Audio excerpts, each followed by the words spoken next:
Gracias por visitarnos y escuchar otra poderosa enseñanza impartida por el Dr. Jorge Porras Benedetti y por el Centro Latinoamericano de Estudios Ministeriales. Desde tu canal, Enfoque Ministerial.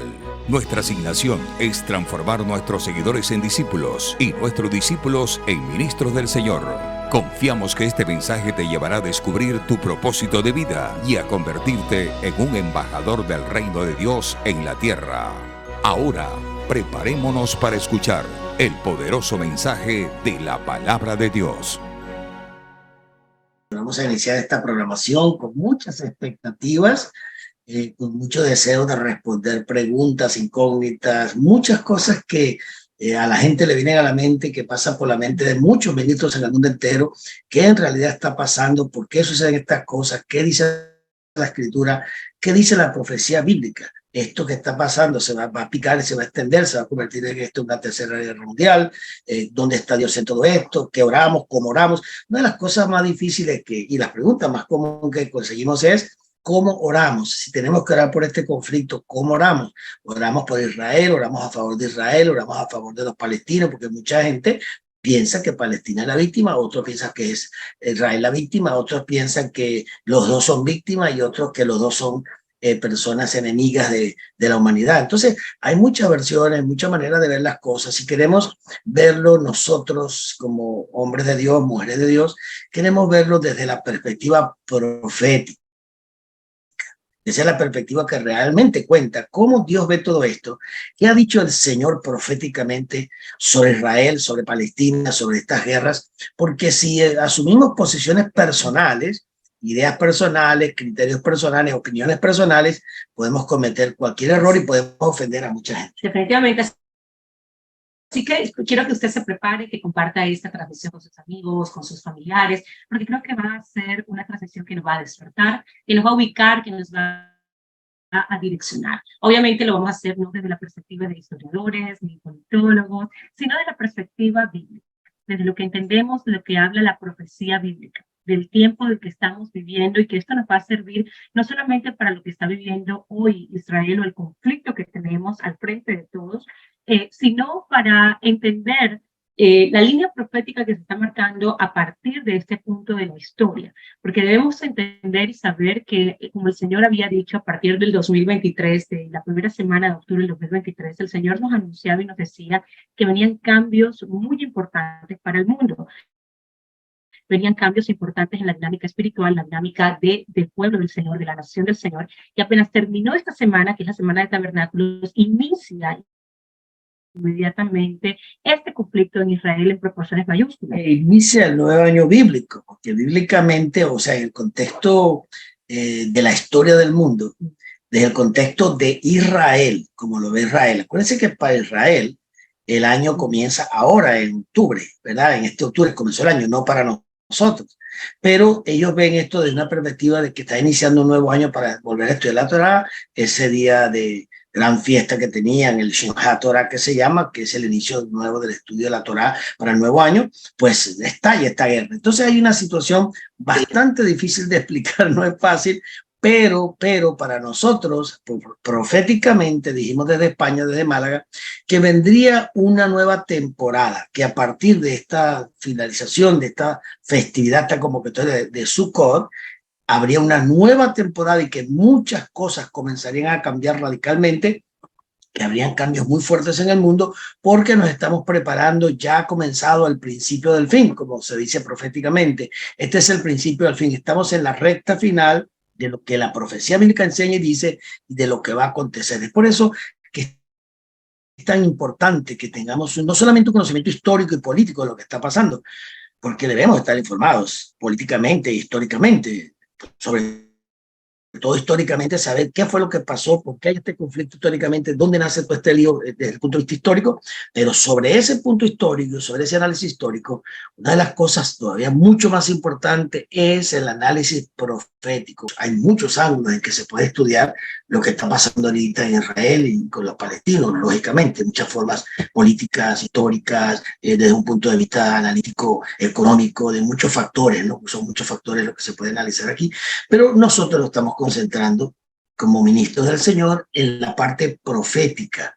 O sea, estamos buscando qué es lo que dice la profecía bíblica, qué es lo que dice la palabra de Dios, qué es lo que establece las escrituras con respecto a el conflicto que estamos pasando. Ahora bien, hay una perspectiva, una de las perspectivas que hay para analizar este problema, para nosotros los hombres de Dios, para las mujeres de Dios, para los que somos ministros, tenemos un área muy importante, y es el área profética, es el área que a nosotros más nos importa. El mundo no la conoce, lógicamente, el mundo conoce la parte política, la parte económica, la parte histórica. Tú oyes hombres hablando, mujeres hablando desde un punto de vista histórico y te hacen un repaso de toda la situación, cómo fue que nació este conflicto. Y ya yo me lo conozco, lo empecé a estudiar hace como 25, 30 años en una entrevista que me hicieron en el canal Nacional de Venezuela. Un historiador me hizo una entrevista desde el punto de vista bíblico y yo le decía a él lo que dice la escritura. Entonces, hoy vamos a hacer un análisis, quizás con un poquito de historia por aquí o por allá, pero vamos a verlo desde el punto de vista profético. ¿Por qué? Porque si usted me pregunta a mí cómo debemos orar, oro por la paz de Israel. Bueno, la Biblia dice que oremos por la paz de Jerusalén, dice la escritura, y claro que lo seguimos haciendo. Pero hay varios aspectos que yo quiero primero, antes de comenzar a hablar del tema, que debemos considerar como ministros. Nosotros como ministros, como hijos de Dios, como embajadores de un reino, como ciudadanos de un reino que somos, miembros del cuerpo del Señor, de Cristo, nosotros debemos tener mucho cuidado de lo que decimos o hablamos, eso está claro, porque nosotros no estamos en favor de ninguna guerra. Ninguna guerra es buena, ninguna guerra es favorable para nadie. Eso trae muerte, eso trae calamidades, eso trae caos económico, eso trae desesperación, eso trae luto, eso trae miseria, eso trae ruina, y para de contar. Entonces nadie está aquí en favor de ninguna guerra. Tampoco estamos en favor ni de Israel ni de Palestina. Son seres humanos, son niños, son familias, son gente civil, que la mayor parte de la gente que muere en estas cosas a veces son los civiles. Mire, en la Primera Guerra Mundial murieron aproximadamente unas 20 millones de personas. En la Segunda Guerra se estima hasta aún después de la guerra murió mucha gente por las consecuencias de la bomba atómica. Se cree que pasó de 70 millones de personas muertas. La pregunta es, ¿cuánta de esa gente que murió en la Primera y la Segunda Guerra eran gente inocente, eran civiles, eran niños, eran personas que no tienen nada que ver con la guerra? La guerra que causa los problemas políticos, los problemas económicos entre las naciones, entre los que gobiernan. Porque lamentablemente, es duro decirlo, pero toda esta guerra la causan los políticos. Toda esta guerra lo causan los poderes que tratan, las fuerzas que tratan de colonizar, tomar control de otros países, quitarle las riquezas a otros, o los que se defienden porque los están invadiendo, o porque hay conflictos entre unos y otros. ¿Qué causó la Primera Guerra Mundial? Un disparo.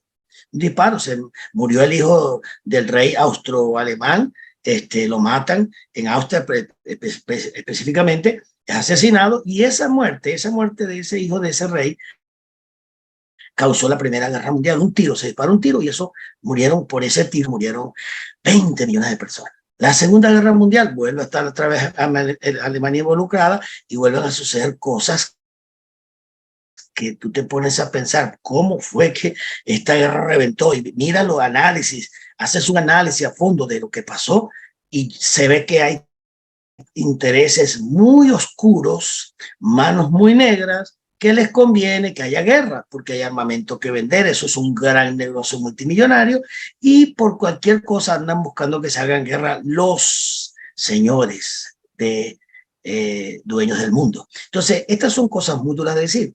Ahora, ¿qué originó esta guerra? ¿Qué originó este inicio de esta guerra repentinamente entre Israel y el pueblo palestino? Bueno, vaya usted a saber, tantas cosas ocultas que nosotros no sabemos, cosas que ni siquiera entendemos, porque dentro de ese medio se mueve mucha información secreta, y realmente la verdad de estas cosas llega a nosotros mucho tiempo después, años después, es cuando descubrimos lo que está pasando. Entonces, nosotros no estamos aquí para opinar a favor de o en contra de.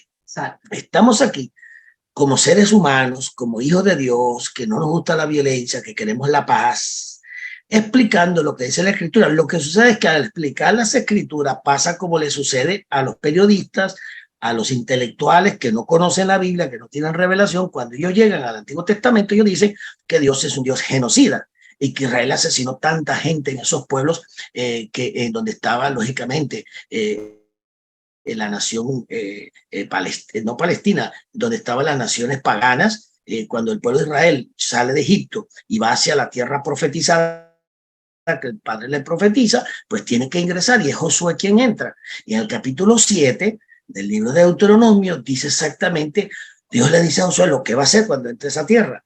Y lógicamente cuando cualquier intelectual lee lo que ahí dice Dios es un genocida, mandó a matar hombres, niños, mujeres, animales, todo, bárralo todo. Entonces ellos ven eso y dicen, pero ¿qué clase de Dios es este? Es un Dios diferente del Nuevo Testamento. No, lo que sucede es que el mundo y quienes leen la Biblia intelectualmente no saben el trasfondo que hay de las dos simientes. Entonces, si una persona no conoce las dos simientes, cuando Dios manda a destruir esas ciudades, era porque eran todas simientes satánicas y en ganas de preservar la raza humana, como lo hizo en el tiempo de Noé, igual. Tuvo que raer la humanidad de la tierra porque se estaba contaminando con la simiente satánica, diabólica. Lo mismo pasa cuando entra Israel a la tierra que el Señor le profetizó. Habían 7 ciudades grandes, pero todas paganas en un sentido extremo de simientes satánicas. O sea, eran gente ya pervertida, corrompida, al punto que había que extirparlos de la tierra, sacarlos. ¿Por qué razón? Porque iban a contaminar a toda la tierra y toda la tierra iba a ser destruida. Entonces, esas son cosas que la gente allá afuera, que no conoce la escritura, que no conoce el tema de las dos simientes en la Biblia, la simiente satánica y la simiente de Dios, pues no entienden ni saben ni comprenden. Sí, por eso es que es importante entender que la perspectiva que queremos dar no es una perspectiva desde la agenda humana. Tal vez hay muchas razones en la agenda política y en la agenda que vemos en este tiempo que da razón y pie a todo este conflicto. Pero nosotros queremos ir a las escrituras. ¿Qué establecen las escrituras? Porque lo que dijimos anteriormente es muy importante. Esto nos va a marcar una línea no solamente para este conflicto que tenemos ahora mismo, sino para todos los acontecimientos que vienen a partir de este tiempo y que van a preparar el camino del retorno del Mesías. Vamos a ver algunos punticos aquí, no vas mucho, Gabriel. Vamos a buscar la primera lámina. Esta lámina que está acá nos va a revelar algunas cosas bien importantes que nos van a traer mucha luz con respecto a lo que vamos a hablar. Acá vamos a hablar de la contextualización, porque no podemos hablar de un tema si primero no contextualizamos a la gente que nos está escuchando, de qué estamos hablando, cuál es el territorio, de qué época, de qué tiempo, a qué se refieren. Entonces, vamos a contextualizar. Israel, número 1, es el reloj profético para el mundo. ¿Qué significa esto? Entonces, significa que de tiempos muy antiguos Dios habló y Dios mostró a través de la palabra, que mucha gente no conoce, mostró una agenda, un calendario.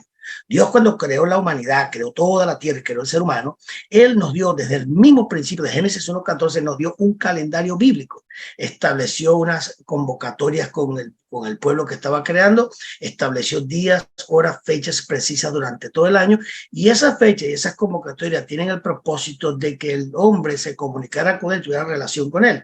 Esto se fue manifestando de una manera extraña porque el hombre se desvía, se rebela contra Dios, se rebeldiza contra Dios, cae de la gracia de Dios, se aparta y queda ajeno a la agenda de Dios, claro está. Entonces comienza el hombre a seguir su propio camino, a establecer sus propios gobiernos y no sabe lo que está pasando. De tal manera que cuando empezamos a conocer la Biblia desde la perspectiva profética, vemos que Dios tiene un calendario, una agenda. Si usted como ministro, si usted como hermano, si usted como creyente, si usted como amigo que me está escuchando no tiene ni idea de lo que es el calendario bíblico de Dios, lo que es la agenda divina, lo que es la agenda profética, pues usted siempre estará perdido en el limbo, porque no sabe qué es lo que está pasando. Lo que conocemos un poquito más de eso, sabemos exactamente el tiempo en que vivimos y lo que está pasando. Entonces tenemos una agenda creada por Dios que nos establece que a través de esta nación de Israel, que Él crea de los lomos de Abraham, en el año aproximadamente 4.200 años atrás, o sea, 2200 años antes de Cristo,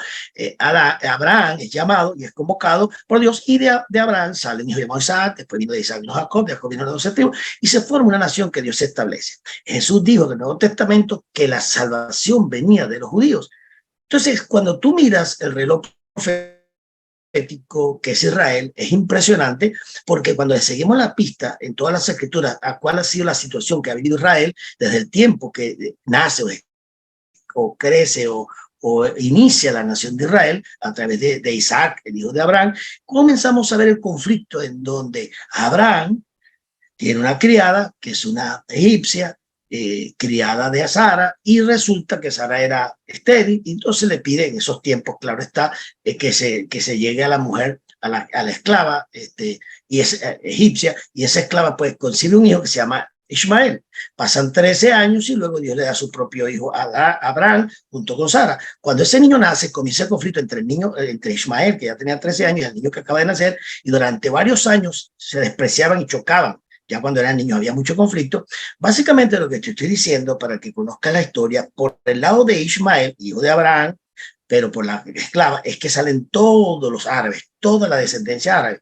Y por el lado de Isaac sale toda la descendencia del pueblo de Israel. Entonces son dos líneas genealógicas diferentes que van chocando a través de la historia una con la otra. Lo que sabemos la escritura, sabemos quiénes son los árabes, sabemos quiénes son los judíos, sabemos quién es el pueblo palestino, y conocemos toda la historia del desarrollo. Entonces, este conflicto se inicia exactamente en el tiempo de Abraham.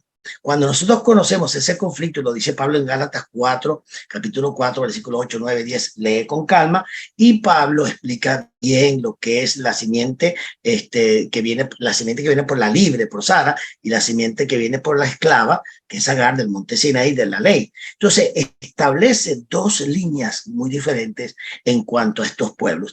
Esta línea y esto que establecen ahí, y esos conflictos que se empiezan a armar desde estos tiempos atrás, hace 4.200 años atrás, van a recorrer toda la historia humana hasta nuestros días. Y es por allí que viene todo este conflicto entre Israel y los palestinos. Nació porque los palestinos son árabes también, y nace allí. La OLP, o la Organización de Liberación Palestina, si ustedes no sabían, nunca tuvo un Estado, nunca tuvo una nación. Ellos dicen que pertenecen a la descendencia de los filisteos, por ejemplo. Argumentan eso, pero todos sabemos, lo que conocemos la historia y lo que conocemos la Biblia, que la OLP se fundó en 1973 en Egipto. Ahí mismo, en todo Egipto, ahí se fundó, y fue una organización política terrorista, no terrorista, en ese momento no era terrorista, una organización política que reclamaba un derecho sobre esa tierra donde estaba Israel.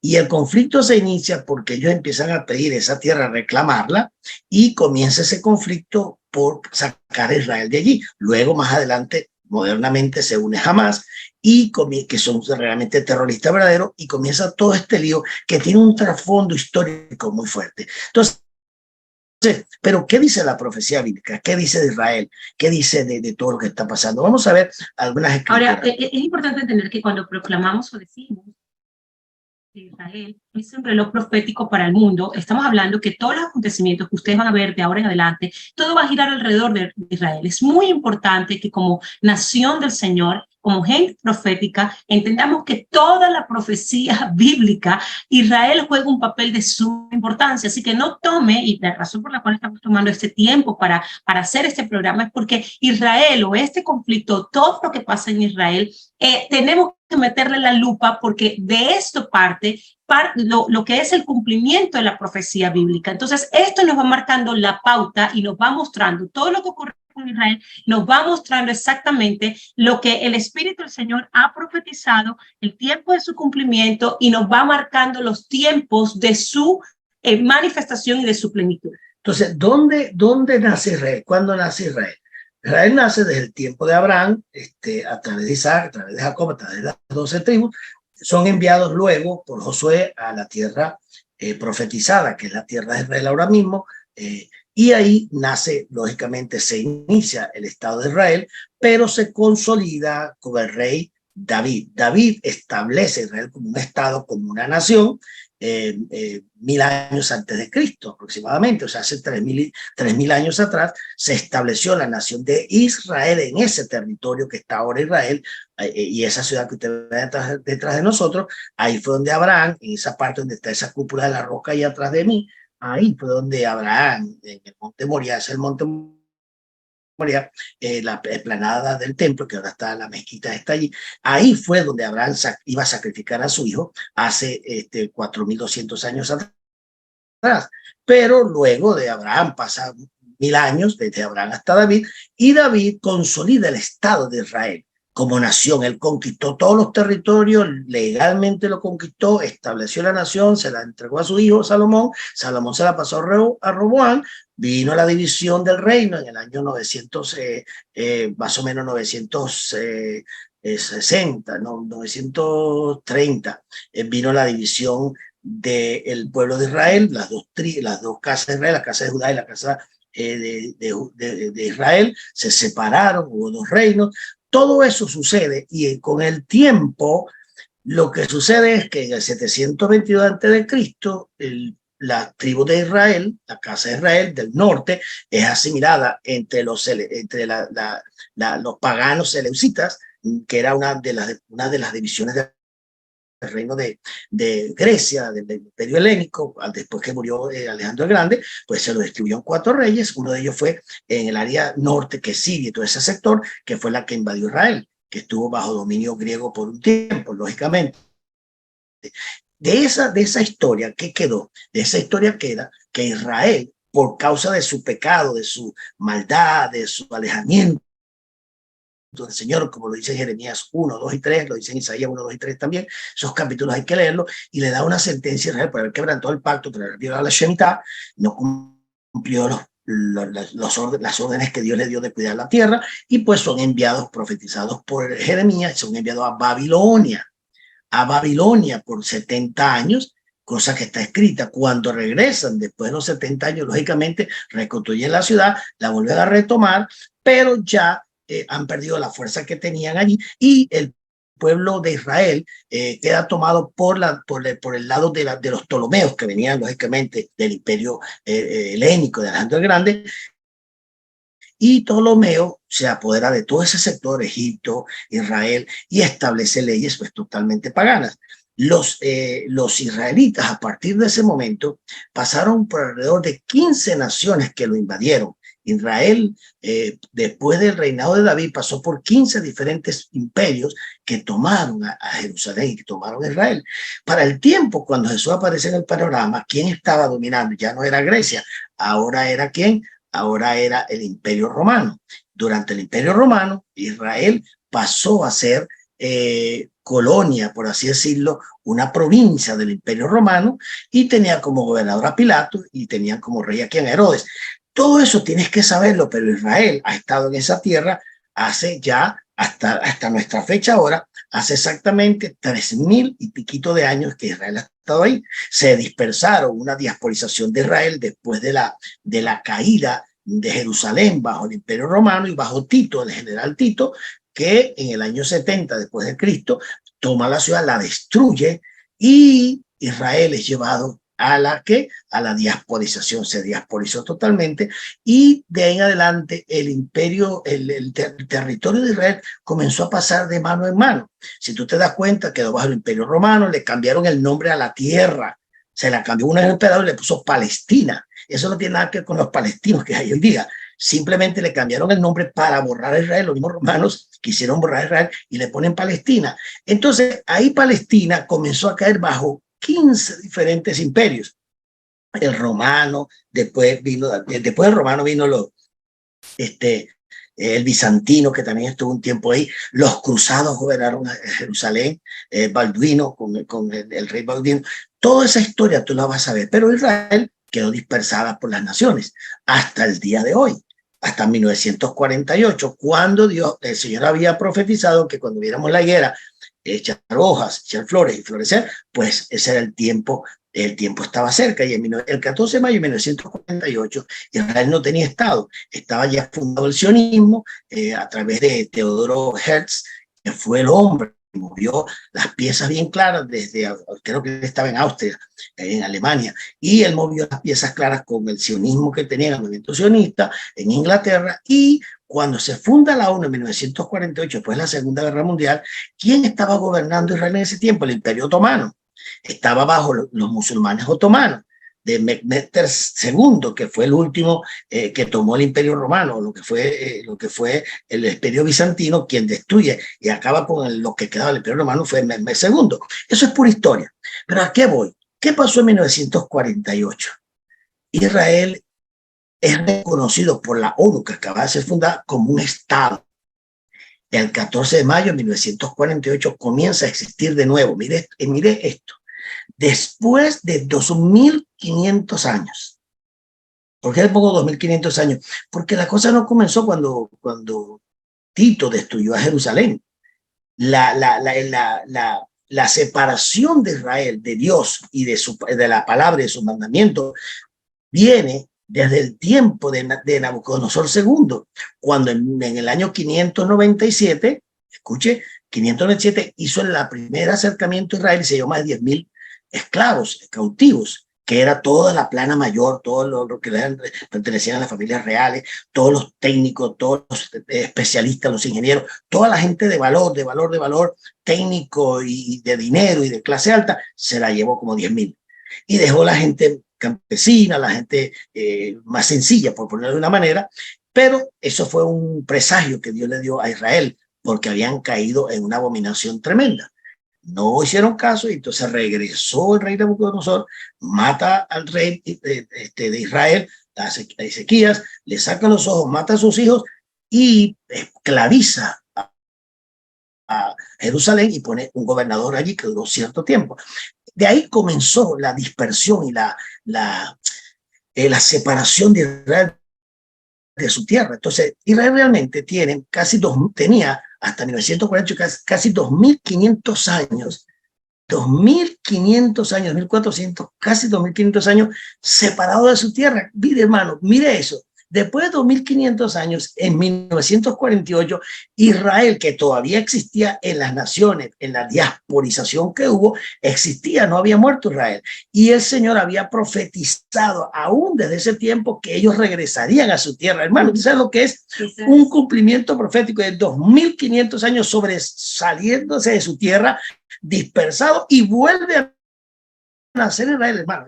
Eso no tiene nombre. Claro, esa es una de las profecías más importantes del cumplimiento del tiempo moderno donde estamos. Ese establecimiento de Israel como nación es de extrema importancia, porque a partir de ese momento empieza un conteo que es el que estamos viviendo en este momento y que nos abre la pauta para poder entender lo que viene a partir de este tiempo. Por eso este conflicto lo debemos entender desde sus raíces, no lo podemos entender desde una guerra que se presenta en este momento aislado del contexto bíblico y de lo que ha sido profetizado.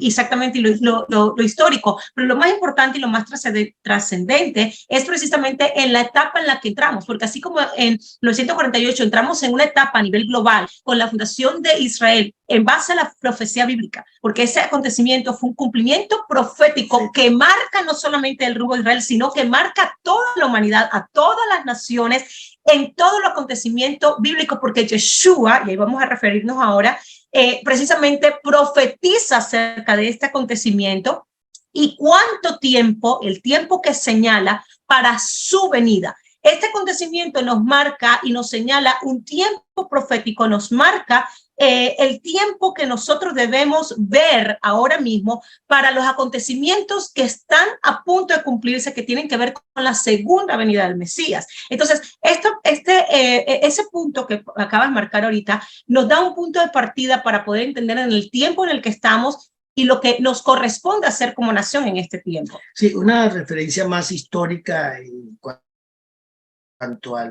antes de 1948. Acuérdense que en 1917, ¿quién tenía dominio del territorio de Israel? Había estado el Imperio Otomano, era que dominaban musulmanes, otomanos. Entonces, eso estuvo bajo el dominio como 300, 400 años, todo ese periodo del Imperio Otomano tomó el mundo. Pero ¿qué pasó cuando llegó 1917? Inglaterra había tenido enfrentamiento con el Imperio Otomano y había tomado Israel.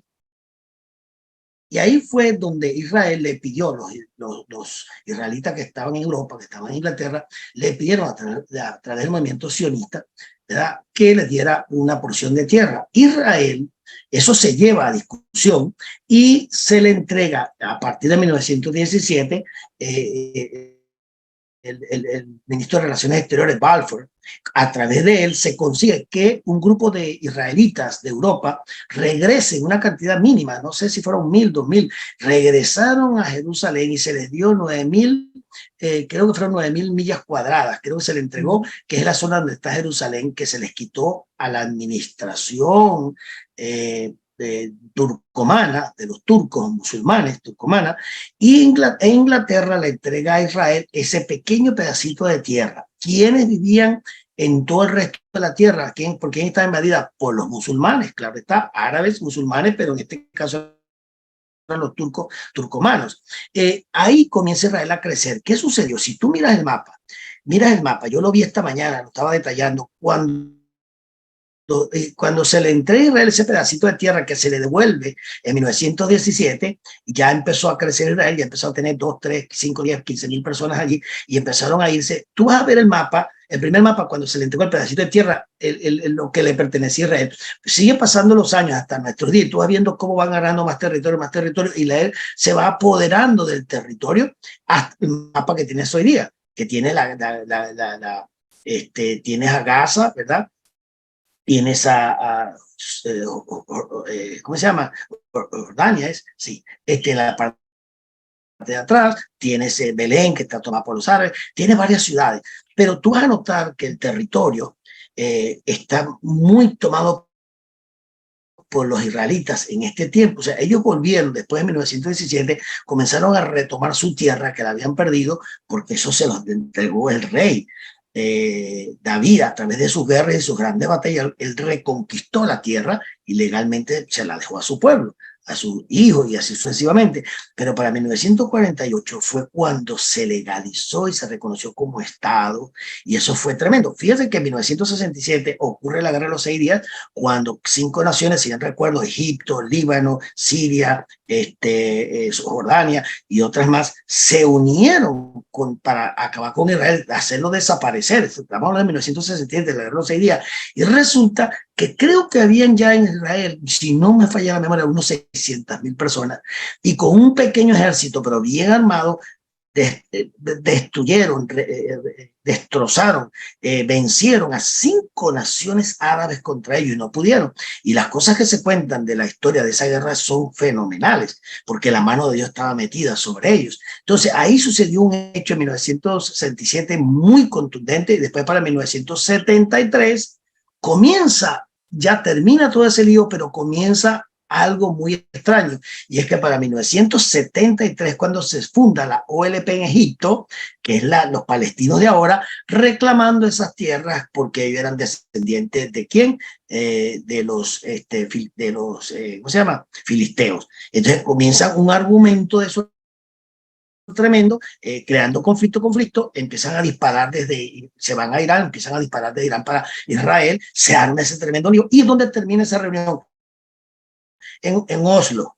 Termina en Oslo, donde va el primer ministro Rabin, donde va el primer ministro, el representante de la OLP, y Clinton. Y en 1993, yo vi eso con mis propios ojos, en Oslo se firmó un acuerdo de paz entre Israel y los palestinos, donde se dieron, yo lo tengo ahí, yo estaba busque acuerdo de paz entre Israel y Palestina, en Oslo, búsquelo y mire todas las condiciones que aceptó legalmente, si tú ves todo lo que aceptó Israel, al punto que Israel le entrega la faja de Gaza, se la entrega a los palestinos, tienen un territorio, y para buscar la paz le entrega la faja, que no la tenían, él se las entregó todo ese territorio, pero para que haya paz y haya tranquilidad, y se cede a eso y se guardó respeto. Pero lamentablemente no habían terminado de llegar a la faja de Gaza y de establecerse cuando volvieron otra vez a violar y a romper todo esto otra vez. Yo no estoy a favor de uno ni a favor de otro, pero tú acabas de hacer un acuerdo, ¿cómo lo vas a romper inmediatamente? No pasó mucho tiempo y ya lo rompieron. Entonces comienza ya una situación ya muy compleja de otras dimensiones que no las voy a mencionar ahora, porque va a parecer que estoy de un bando y no del otro. Y no es así, es que, mire, las evidencias son la base de la justicia. Vuelvo a decirlo, yo conozco cómo funcionan las leyes y las evidencias son la base de la justicia. Si usted quiere probar algo, si yo le quiero probar a usted que no es ahora mismo la actitud que tengo ni lo que estoy haciendo. Estoy tratando de mostrar a ustedes proféticamente lo que dice la palabra. No estoy tratando de mostrar históricamente cómo funcionan las cosas, porque históricamente tengo que buscar las evidencias y las tengo todas, porque yo estoy estudiando esto desde 1985, creo que fue que lo comencé a estudiar, que fue la primera entrevista que me hicieron en Venezuela sobre este tema. Entonces, yo tengo las evidencias históricas que muestran la justicia, que es justicia, que tú dices, vea, vamos a ver dónde comenzó el conflicto, qué fue lo que pasó, y yo las tengo. Y cuando tú miras dónde inició este conflicto, yo te hago una sola pregunta. Dime tú en la historia, ¿cuándo ha existido alguna vez un Estado palestino? En la historia nunca ha existido un Estado palestino. ¿Ha existido un Estado israelí? Sí. ¿Ha existido un Estado palestino? Nunca ha existido en ninguna parte de la historia. Porque Palestina, el nombre se lo dan los romanos. Y esa tierra de Palestina pasó en manos de 15 imperios diferentes, aproximadamente. Bueno, desde el tiempo de Roma, quizás no 15, quizás la mitad, como 7, porque desde David hasta acá son 15 imperios que han dominado Israel. Y desde el tiempo de Jesús acá son fácilmente 5 o 6 de los imperios que estuvieron sobre Israel. Y nunca existió Palestina. Quien le da ese nombre de Palestina son los romanos, exactamente, para sacar a Israel de raíz, pero Israel regresa después de 2500 años. Dios, eso fue, mire, cuando Israel se constituyó en Estado, el mundo espiritual, el mundo bíblico, el mundo de los ministros, de quienes conocemos la Escritura, quedamos con los ojos así como dos huevos fritos, porque dijimos, ¿cómo puede ser posible? Después de 2500 años, la profecía bíblica decía que Israel iba a regresar y que iba a ser un Estado y que se iba a consolidar. Impresionante, eso proféticamente a mí me impactó, porque yo conozco esta historia de muchos años. Yo me convertí en el año 76, 77, y acuérdense que en el año 73 comenzaron los grandes conflictos con la OLP. En 1973 comenzaron, que se constituyó la OLP en Egipto como una organización política demandando un derecho sobre las tierras donde estaba Israel.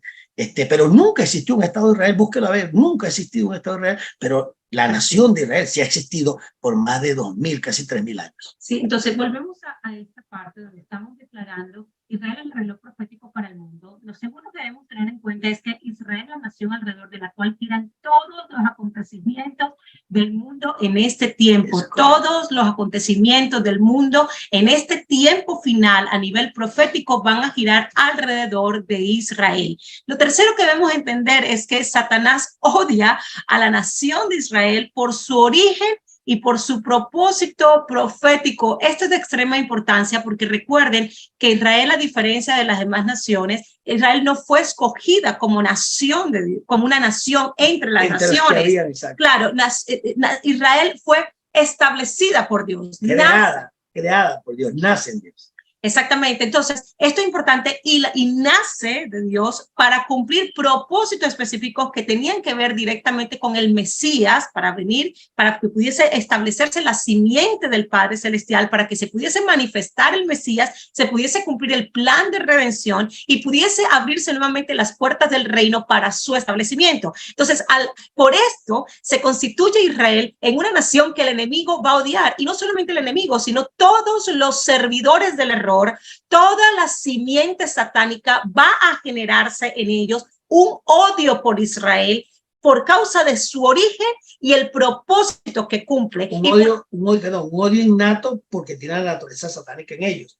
Entonces hay un odio innato en ellos contra Israel y a veces no saben ni por qué. Exactamente, y esto es importante entenderlo porque a veces no comprendemos de dónde nace este odio, y es precisamente del origen de Israel y el propósito que ha cumplido. Es decir, que no solamente el enemigo, sino la simiente del enemigo siempre ha buscado exterminar a Israel. Pero Israel tiene algo muy importante, y es que el Señor juró, y esto es en la profecía bíblica, esto es importantísimo saberlo, y es que el Señor juró que Israel no iba a ser exterminada. No importa por cuántos imperios haya pasado.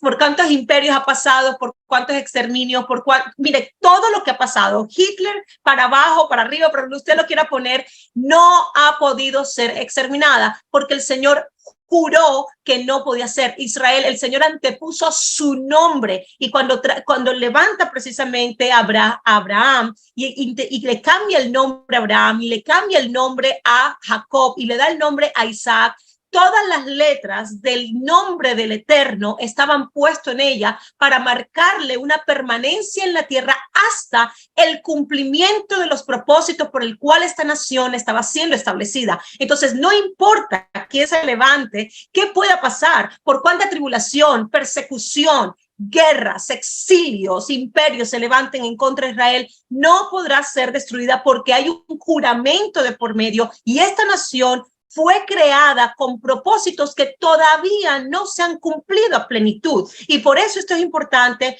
porque no es que Dios te la tenga como favorita, pero sí hay pactos con esta nación, sí hay juramentos con esta nación, porque tienen un propósito específico que cumplen a nivel global. Es que Israel nace en el corazón de Dios. Lo que debemos entender es que Israel nace en el corazón de Dios. Israel no es cualquier nación. Jesús dijo, si usted cree en el Señor, escuche esto. Él dijo, porque la salvación viene de los judíos. Vuelvo a decirlo, Jesús dijo, cuando hablaba con la mujer samaritana, allí en el pozo, le dijo, mira, es que la salvación viene de los judíos. Hermano, imagínese usted, el mundo entero se va a beneficiar y se está beneficiando de un pueblo que Dios crea de la nada. Y toma a Abraham, toma a Sara, lo saca de uno de los caldeos, pone en Sara y en él una palabra profética. Les da una palabra profética, no una promesa. Dios nunca promete nada. No promete Dios, Dios jura. La palabra Sheva no es prometer, es jurar, está mal traducida. Yo le recomiendo que saque esa palabra de su boca, esa palabra jurar, esa palabra prometer, porque esa palabra prometer no aparece en el Antiguo Testamento en ninguna parte, en el original. Él siempre que habla, si lee Deuteronomio 8, cuando él le recalca al pueblo de Israel su pacto y le dice, yo juré, di un juramento que yo los guardaría, yo los cuidaría, yo los protegería. Y no hay nación que se levante contra ustedes. Mientras ustedes me obedezcan, mientras ustedes hagan las cosas como yo se las he establecido para bendecir, ustedes serán bendición. Pero el día que me desobedezcan, entonces irán a tribulación, irán a esclavitud. Y las veces que desobedecieron, fueron llevados esclavos a Egipto, fueron llevados esclavos a Babilonia, todo eso porque quebrantaron el pacto del monte Sinaí, lo quebrantaron. Lo dice Jeremías capítulo 3, versículo 8, dice que Dios le dio carta de divorcio. Le dijo, este pacto está roto con ustedes violaron mi palabra. Y el problema es ese, que violaron la palabra. ¿Y sabes lo que tuvo que hacer Dios con Israel? Porque violaron su palabra. Todavía tiene misericordia y le dice, les voy a dar una palabra profética a favor de ustedes, aunque violaron mi pacto, no todo Israel será salvo, dice, pero un remanente yo guardaré y prevalecerá conmigo hasta el final y será salvo. Wow. Vamos a ver las consecuencias de la desobediencia de Israel, entendiendo por un lado que al principio le explicamos por qué Israel es la niña de los ojos de Dios y cómo Israel quebranta el pacto. Jeremías 3:8 lo dice claramente y llama a la prostituta Israel, la prostituta Judá. Las dos casas se pervirtieron, se corrompieron y le digo, aquí tienen carta de divorcio. Cuando llegó el tiempo de venir Jesús, ¿qué encontró? Un Israel pervertida y corrompida. Y cuando los enfrenta, le dice a Israel, le dice a todos los que estaban allí mandando en Israel, gobernando, los fariseos, los saduceos, ¿cómo los llama? Le dice, ustedes son de vuestro padre el diablo, yo soy vuestro padre que dice hacer, por eso queréis matarme. Entonces él dice, no, nosotros no somos hijos del diablo, somos hijos de Abraham. No, ustedes no son hijos. O sea, los confrontó. Pero mire la expresión del Señor, mire la expresión del Señor, y ahí usted podrá decidir lo que usted quiera. Pero mire lo que dice el Señor aquí en este pasaje. Mire lo que dice. En Mateo capítulo 23, yo quiero que usted lea esto conmigo, por favor. Mateo 23, mire lo que dice, déjeme poner esto para acá. Mire lo que dice, Mateo 23, 37 al 39. Él se acerca a Jerusalén, se para y mira desde lejos, desde Judá, desde la montaña de Judá, mira a Jerusalén y dice, Jerusalén, Jerusalén, y esto llorando y quebrantado, que matas a los profetas y apedreas a los que te han sido enviados. ¿Cuántas veces quise juntar a tus hijos como la gallina junta sus polluelos bajo las alas y no quisiste? He aquí, vuestra casa os es dejada desolada. Acuérdense que fueron a Babilonia. y quedó Israel y la casa de Israel quedó vacía, no había nadie. Se fueron todos a Babilonia, cautivos. Porque os digo, escuche, que desde ahora, dijo Jesús en ese momento, en adelante, y eso hasta el día de hoy, desde ese momento hasta el día de hoy, porque os digo que desde ahora en adelante, de ningún modo me veréis hasta que digáis, bendito el que viene en el nombre del Señor. Ahora te doy otra cita. Esta otra cita es muy importante porque es el mismo pasaje, pero en el libro de Lucas. Y dice aquí lo siguiente, dice, cuando llegó cerca y vio la ciudad, es el mismo pasaje, pero escrito por Lucas, dice, cuando llegó cerca y vio la ciudad, lloró sobre ella, diciendo, oh, si tú hubieras conocido siquiera en este día lo conducente a la paz, pero ahora está encubierto de tus ojos, o sea, tienen los ojos vendados, no ven el mundo espiritual, no entienden, porque vendrán días, dice el Señor, sobre ti, Israel, cuando tus enemigos levantarán torres de asedio contra ti y te rodearán por todos lados. Eso ha sucedido hasta el día de hoy.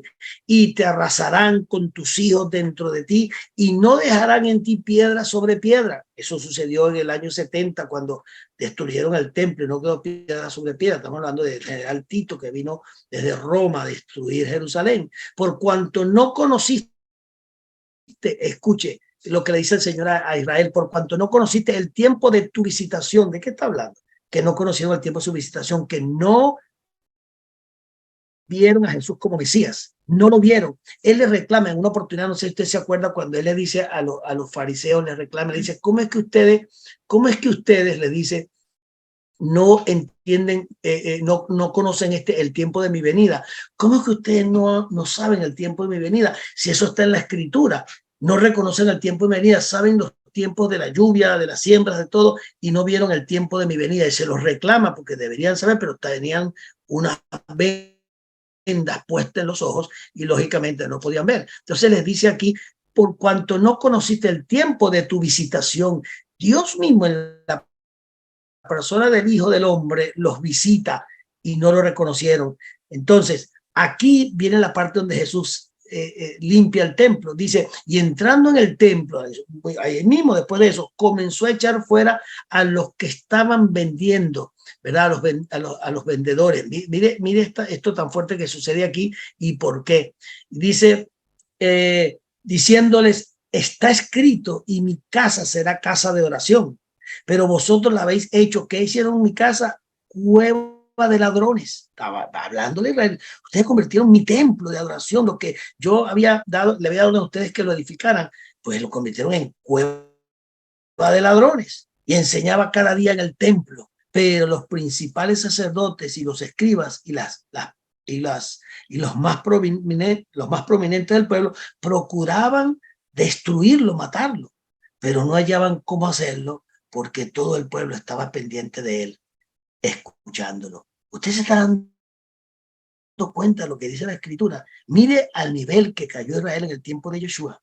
Lo llamaron Belzebú, lo llamaron samaritano, lo llamaron que tenía demonios. Estamos hablando del pueblo que se supone que a los suyos vino y los suyos no le recibieron, dice la escritura. ¿Y cómo es posible que haya pasado esto tan grave en el pueblo de Israel? La profecía fue contundente cuando la dio sobre Capernaum, sobre Corazín y sobre Exaida, cuando trajo el juicio de maldición sobre Capernaum, que dijo, si los milagros que yo he hecho aquí y se han hecho aquí se hubiesen hecho en Sodoma y Gomorra se hubiesen arrepentido, pero ustedes están endurecidos, ustedes no les entran balas, ustedes, en otras palabras, el juicio que dicta sobre esa zona de Galilea. Pero luego a Jerusalén y se encuentra con que Jerusalén está toda pervertida, corrompida, y entonces declara el juicio sobre Israel. A partir de allí, de ese momento viene la destrucción del templo y viene la diasporización hasta nuestros días. Mire ahora mismo el Knesset hebreo, el Knesset judío, ahora mismo en Israel, ahora tiempo presente. ¿Usted sabía que Israel fue el primer país del mundo que aprobó el matrimonio homosexual? ¿Usted sabía que el Knesset judío es un Knesset democrático donde se aprueban cosas terribles que no están aprobadas por la palabra de Dios y ellos lo aprueban? ¿Por qué? porque ese Knesset es un Knesset democrático, es como el sistema eclesiástico. El sistema eclesiástico, la palabra eclesia viene del griego y es un sistema que es democrático, es el sistema republicano, donde el pueblo es el soberano. Por eso es que yo no creo en sistema eclesiástico, porque Jesús nunca habló de una iglesia, habló de un reino, nunca fundó ninguna iglesia, fundó una asamblea, sí, somos el cuerpo de Cristo, si lo quiere llamar iglesia técnicamente sí, pero nosotros no tenemos nada que ver con eclesía, porque eso es una asamblea democrática, como tiene ahorita el Knesset, hebreo, judío, ahora no tienen un Knesset, cuando deberían tener un rey. Pero ¿por qué no tienen al rey de reyes, señor de señores? Porque desde el tiempo de Samuel, ¿qué hicieron? Pidieron un rey como las demás naciones, perdieron un rey como las demás naciones, queremos un rey. Entonces el Señor le dice, pero bueno, es que este rey que viene va a ser terrible, les va a causar graves daños. No importa, queremos un rey como las demás naciones. A partir de ese momento, mire la desgracia sobre Israel, mire la desgracia al punto que en Jeremías le profetiza y se van a ser enviados a Babilonia. Y vienen de Babilonia con un montón, después que regresan, después de 70 años, con un montón de perversión, todos los meses de la calendario hebreo, casi todos son Tamuz, imagínense, un dios Tamuz, todos los calendarios paganos se paganizaron, se permitieron, se corrompieron. Cuando Jesús llega a Jerusalén, después de todos esos años de perdición, encuentra a un Sanedrín, encuentra a unos escribas, encuentra a unos fariseos totalmente corrompidos, hermano. Envejecidos, corrompidos, pervertidos, y el peor enemigo que tuvo el Mesías, imagínense la historia esta, el peor enemigo que tiene Jesús cuando viene a cumplir su propósito es el mismo Israel. Son los mismos líderes del gobierno, son los mismos líderes de la sinagoga, del templo. Fueron los peores enemigos de Jesús. Desde Belcebú para abajo lo llamaron, blasfemaron al Espíritu Santo, hicieron tanto daño al punto que lo crucifican. Y esas consecuencias están pagando hasta. Quiere decir que la desobediencia de Israel lo ha llevado a Israel a estas consecuencias que tiene ahora, porque el enemigo lo ha rodeado, y lo dijo la Escritura, la palabra lo dice, te van a rodear, yo se la leí ahorita, te van a rodear hasta tus hijos, va a haber destrucción, va a haber de todo contra ti, porque me has desobedecido, me has dejado, me has abandonado, pero yo tendré misericordia de ti, porque aunque todo Israel no será salvo, dice, un remanente yo rescataré. El día que el Señor venga, un remanente se va a convertir a él. Sí, es importante lo que dice Milton Solano en YouTube, donde dice, el asunto no es geopolítico ni económico, es profético, y es totalmente así, y debemos entender que esto que estamos viendo en este tiempo es solamente el inicio de todo lo que va a acontecer. Mire, dice la Escritura que no hay tribulación más grande que la que va a vivir Israel en este tiempo. Esto apenas está comenzando. Antes la ha habido ni la habrá nunca. Antes lo ha habido ni la habrá nunca. Y esto es importante señalarlo, porque nosotros debemos saber que la tribulación que se va a manejar en este tiempo en Israel y de Jerusalén va a ser sin ningún tipo de precedente. Sin parangón en la historia. Exactamente. El segundo, que esta tribulación que se está manifestando son los principios de dolores, porque recuérdese, el Señor no dio señales para su venida, el Señor dio solo una señal, y verán la señal. Señor, ¿cuál es la señal de tu venida? Le preguntaron los discípulos, no le preguntaron cuáles son las señales, cuál es la señal de tu venida, y le dijo, esta es la señal de venida, verán al Hijo del Hombre venir en gloria, y le explicó cuál es la señal. Pero con respecto a los hechos, acontecimientos como lo que está pasando ahora, al principio se llama principios de dolores. Cuando veamos esto, claro, siempre ha habido guerra, siempre ha habido, pero lo que sucede ahora va a ser muy diferente, porque como estamos en el tiempo final, va a ser muy continuo, muy fuerte, muy continuo, muy fuerte, para preparar todo este desastre, Paola, y se va a acentuar más. Va a ser porque el mundo va a pegar a gritos un gobernante mundial para que traiga la paz. Ahí va a aparecer el anticristo. Todo esto nos va a llevar, no al fin de los tiempos, todavía no, va a llevarnos a una situación económica en el mundo y tan terrible de guerra, de rumores de guerra, que va a ser urgente. Van a llamar al anticristo, el mundo va a llamar para tener un gobernante, y ese anticristo va a aparecer y va a engañar al mundo, y entonces va a gobernar por 3 años y medio y aparecer. Este acontecimiento es solamente uno de los inicios más importantes para poner la plataforma para la manifestación del anticristo. Y debemos entender que Jerusalén como tal es una ciudad que está llena de pecado y de abominación, y que tiene un juicio sobre ella. Es importante que entremos en ese tema, porque estamos hablando para los que están ahora mismo, entender la perspectiva política del conflicto de Israel en este momento, bajo una perspectiva no solamente histórica y política, porque no la estamos abordando desde ese punto, sino desde la perspectiva profética, lo que esto implica en el reloj que tenemos ahora mismo, según la profecía bíblica y el acontecimiento, y todo aquello que se tiene que manifestar para tiempo, nosotros como nación del Señor, ¿qué debemos observar? Y hay varias cosas importantes. Uno, este conflicto y todos los que van a venir van a permitir, uno, que haya un despertar en medio de la nación de Israel. El Señor va a despertar en medio de los judíos y no solamente los judíos, sino las naciones, aún el Israel diasporizado, va a empezar a despertar. Este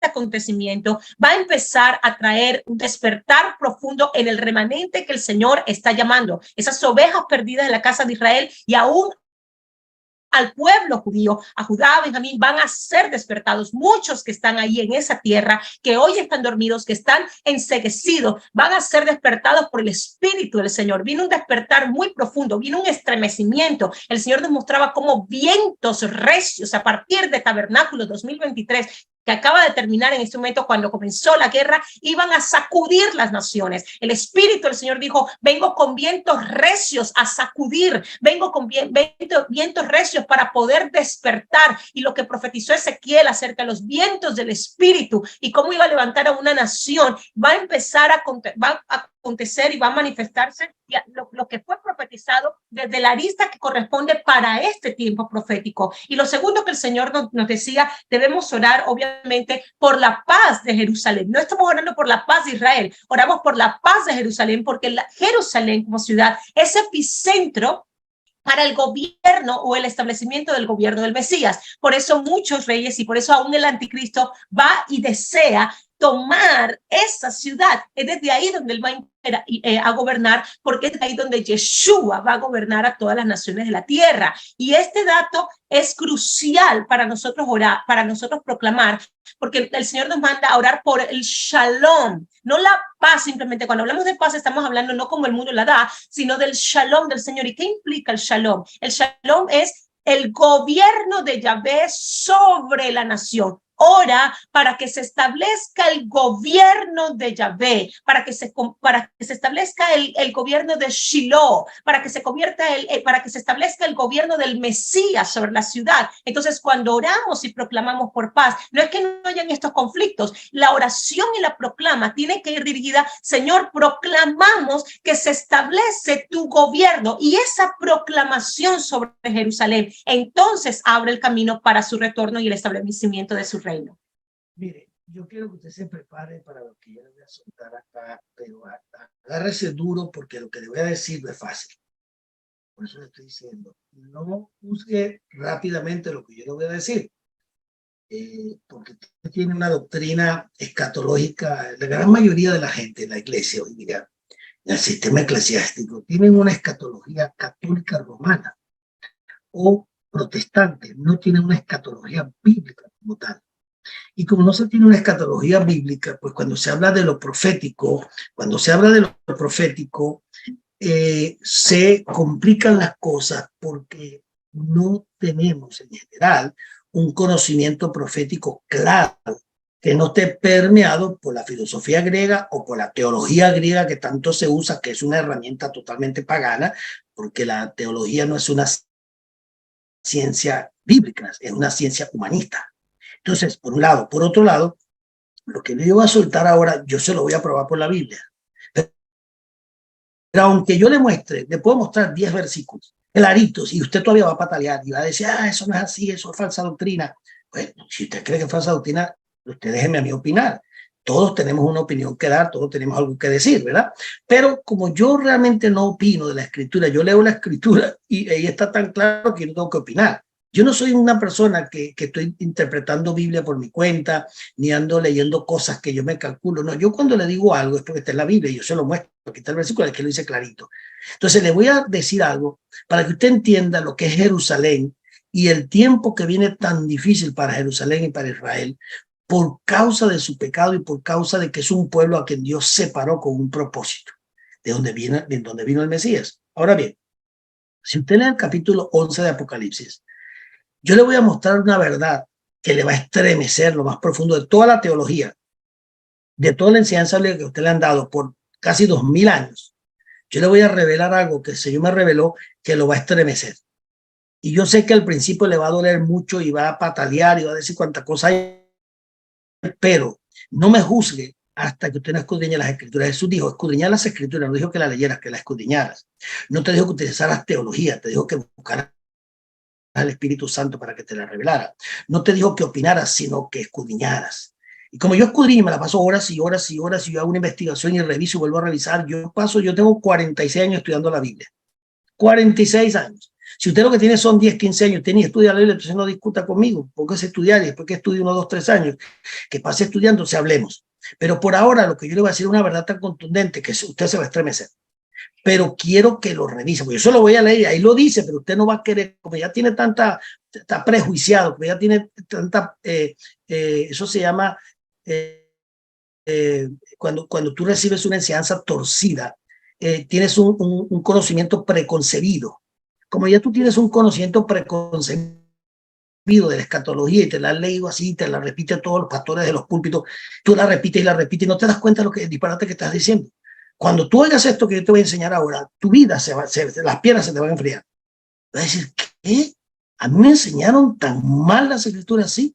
Escucha lo que te voy a decir. Búscate el libro de Apocalipsis capítulo 11. Este libro habla de los dos testigos que van a dar testimonio de Jesús y del Evangelio, y van a ser muertos, van a ser asesinados por el anticristo. Y los van a tirar en medio de una plaza, dice la escritura, y el mundo entero los va a ver porque los van a televisar. Y van a hacer fiesta con ellos, y van a hacer de todo, y se van a burlar. Y a los 3 días va a resucitar, ellos van a resucitar delante de los ojos de todo el mundo, porque eso va a ser televisado. Y cuando estén muriendo, cuando estén muertos, en la plaza principal, ¿de dónde? De ahí, de Jerusalén, porque el anticristo va a gobernar desde Jerusalén. ¿Y dónde va a estar metido el anticristo gobernando? Desde el templo que están construyendo los judíos ahora. Ese templo los judíos están levantando ahora mismo, que Dios no se los mandó a construir, lo están construyendo por su propia cuenta. Ellos no aceptaron al Mesías, no aceptaron a Jesús, se burlan de Jesús, hablan mal de Jesús, no creen que Jesús es el Mesías. Y están construyendo un templo para restablecer el sacerdocio levítico que ya el Señor lo anuló, para restablecer el sacrificio de animales que ya el Señor lo anuló porque es el sacrificio redentor, restablecer la ley que ya fue abolida, lo dice 2 Corintios capítulo 3, lo dice Hebreos capítulo 7, versículos 18 y 19, lo dice Pablo a los Corintios, dice que está abolida la ley mosaica. Y si no lo quieres entender, pues eso es tu problema. Pero está ahí en la escritura, dice abolida, así dice. Entonces, entrando en el tema, estos dos testigos van a resucitar a los ojos del mundo entero. Pero mira lo que dice. Dice, cuando hayan terminado de dar su testimonio los dos testigos, la bestia que sube del abismo hará guerra contra ellos, dice, y los vencerá y los matará. ¿Quién? La bestia que sube del abismo. O sea, que el anticristo va a tener va a ser tomado, poseído totalmente por una bestia que sube del abismo. Y no va a tener conmiseración de nadie. ¿De dónde va a reinar él? Desde Jerusalén. ¿Por qué el anticristo, el antimesías va a reinar de Jerusalén? Porque él se está haciendo pasar por el Mesías para los judíos. 1. 2. ¿Quién le va a dar permiso a los judíos para que tumbe esa mezquita que está allí en el Monte Moriah y pueda construir el templo que ellos van a construir? El antimesías, porque él va a gobernar el mundo y él es quien le va a dar la autorización a los judíos de construir el templo porque va a dominar el mundo, sometido totalmente, y él es el dictador mundial, y va a decir que ahí se la boca a todos los árabes los árabes están esperando al Mahdi. El Mesías de los árabes se llama el Mahdi, y ellos van a ver al Mesías, este falso Mesías lo van a ver como el Mahdi que ellos están esperando. Si usted no lo sabía, así se llama el Mahdi. Bueno, ese es el antimesías también. El mundo le va a creer, y él es el que va a dar la autorización para que los judíos, después de empiece a gobernar, al poco tiempo manda a tumbar esa mezquita y manda a levantar el templo judío. Los judíos van a estar contentísimos porque creen que ese es el Mesías, porque eso es lo que están esperando.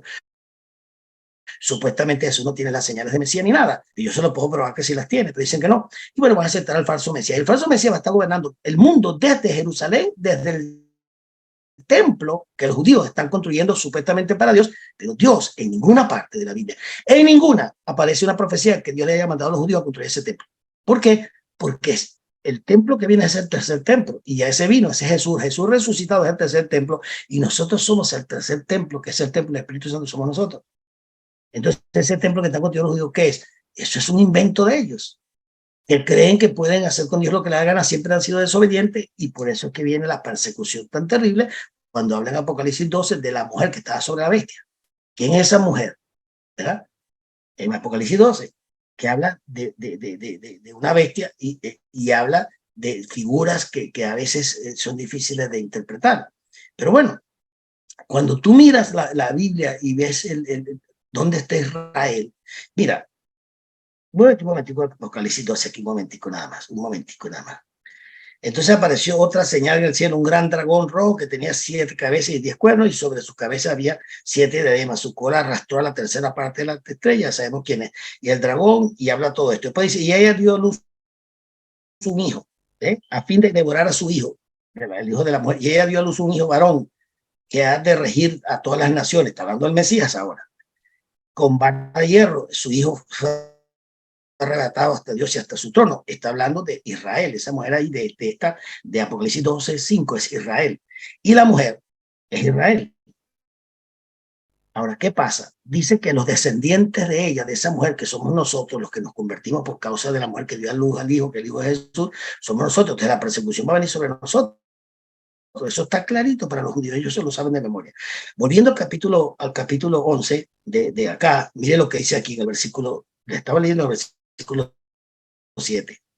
Cuando hayan terminado de dar su testimonio, los dos testigos, la bestia que sube del abismo hará guerra contra ellos, los vencerá y los matará. Escúcheme bien el versículo 11, porque aquí es donde viene el problema y el gran caos que se va a presentar en su cabeza y en su religión. Mire lo que dice.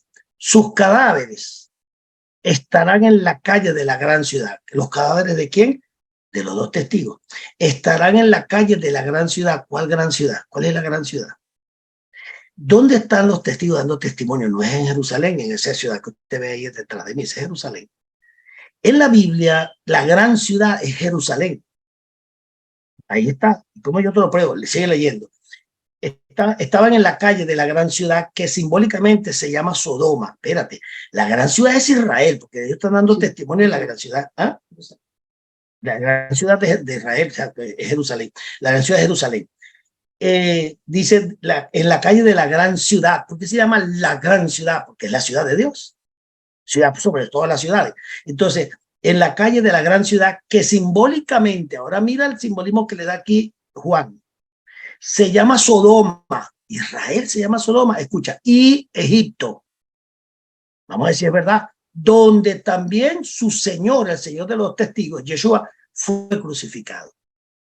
Pregunto, ¿se está refiriendo a Jerusalén o no?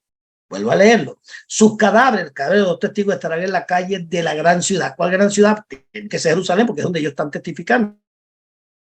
Y es donde el anticristo los mata.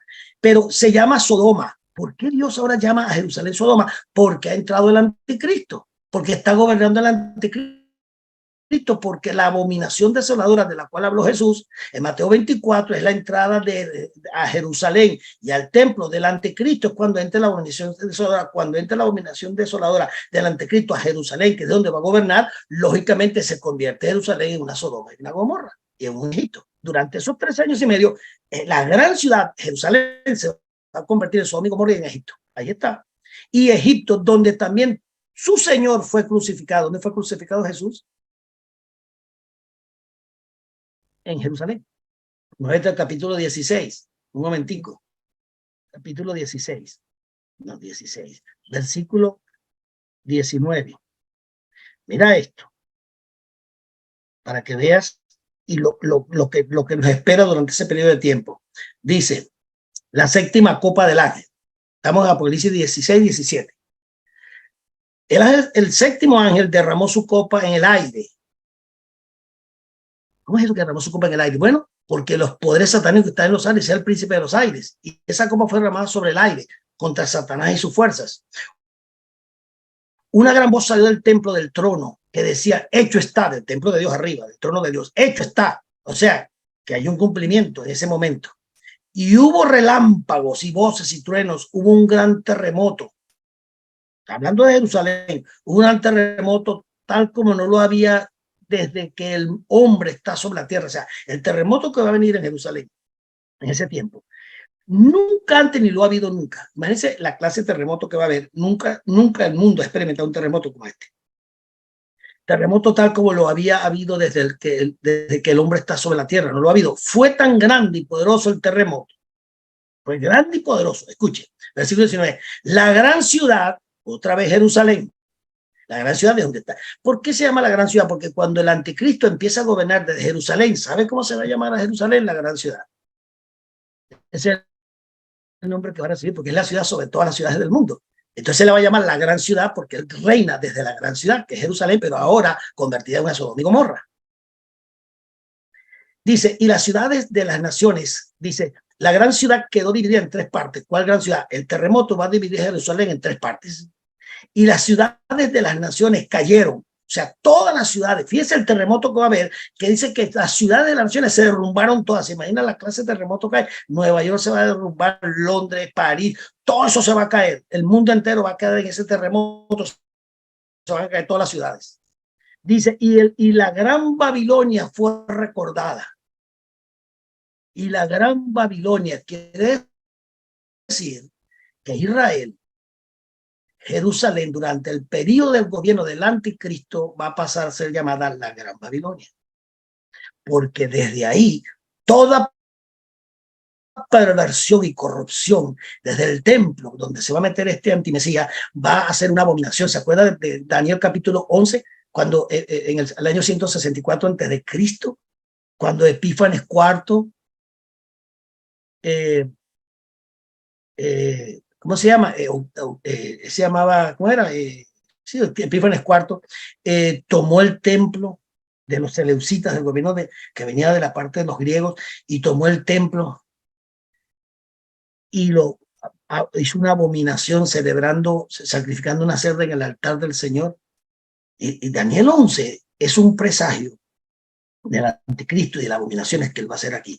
Entonces dice que cuando sucedió todo eso, las ciudades de las naciones cayeron y la gran Babilonia fue recordada delante de Dios. Y la gran Babilonia, capítulo 17, y la gran Babilonia fue recordada delante de Dios para darle la copa del vino del furor de su ira. Entonces, toda isla huyó y los montes no fueron hallados, enormes granizos como de 45 kilos cada uno. Un granizo de 45 kilos. Cayó sobre los hombres y los hombres blasfemaron contra Dios por la plaga del granizo, porque esa plaga fue sumamente grande. Miren, una de las cosas que debemos entender, yo estuve en Jerusalén ahora en diciembre, y yo les conté a ustedes una historia mía que fue fatal, terrible para mí, porque yo sentí que me moría en Jerusalén. Y Dios me dijo, tienes que ir a Jerusalén antes de ir a España. Hacer lo que vas a hacer en España y a proclamar la palabra para romper todos los pactos satánicos que se hicieron a través de los siglos. Los fenicios pactaron allí en el puerto de Málaga, los romanos pactaron allí, los árabes pactaron allí, los reyes los reyes de España entraron allí, hicieron un pacto en esa ciudad satánico. Ahí estuvimos parados, fuimos a la cueva del tesoro, donde los fenicios sacrificaron y los romanos niños y gente y las tiraron por un precipicio para un hoyo que está ahí profundo, oscuro, y ahí hacían los sacrificios. Me metí como 150 metros para abajo en esa cueva hasta que llegué al sitio donde se hacían los sacrificios. Ahí hice la proclamación, ahí oré y reaprendí todas las fuerzas del mal. No sentí ni pío, nada me pasó, sabía lo que estaba haciendo, Dios me mandó. Pero cuando estaba en Jerusalén, que fue el monte, allá el monte Hermón, al norte de Israel, donde lo que se llama los ojos de Israel, se llama eso, porque es el sitio más cuidado de Israel, el norte, porque de ahí nace el río. Y esa es una roca gigantesca que tiene cientos de kilómetros, pero se ve la punta ahí en Israel. Y ahí estuve yo orando, y el Señor me dijo, aquí vas a orar. El día que hice la proclamación, citando a Génesis 6:3, porque en ese lugar donde yo estuve parado ahí en Monte Hermón fue donde los ángeles descendieron, dejaron su morada y tuvieron relación con la ciudad de los hombres. Ahí fue que se hicieron esos pactos. Ese lugar es el nacimiento del río Jordán. Y ahí se sacrificaron seres humanos y la sangre corrió por todo el río Jordán, de extremo a extremo, de norte a sur, en toda Jerusalén, en toda Israel. Esos pactos se hicieron hace siglos, milenios.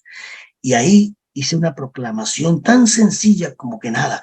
Proclamé con mi esposa, hicimos una proclamación que el señor que nos llevó, el guía turístico, que supuestamente un rabino me dijo, yo nunca, en todos los años que llevo aquí trayendo gente, ministros y todo, yo nunca oí a ninguna persona, ningún ministro, que se parara aquí a hacer lo que usted está haciendo.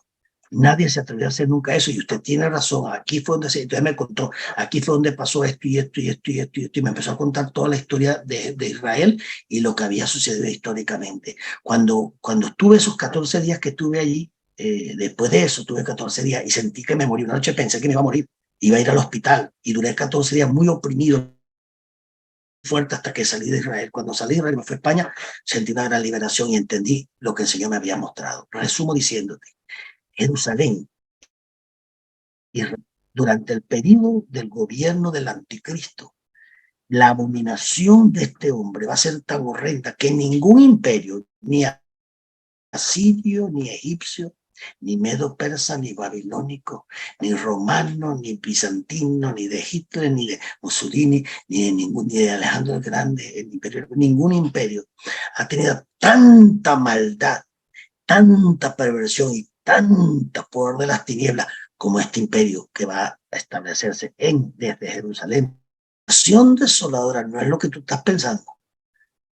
Y cuando yo te digo que Jerusalén durante esos 3 años y medio es llamada la Gran Babilonia, la ciudad donde murió el Mesías, Sodoma y Egipto, porque este hombre va a convertir esta ciudad en la peor ciudad del mundo. Ahora mismo, si no sabías, todas las religiones del mundo tienen sede en Jerusalén, todas, porque es el centro espiritual del mundo.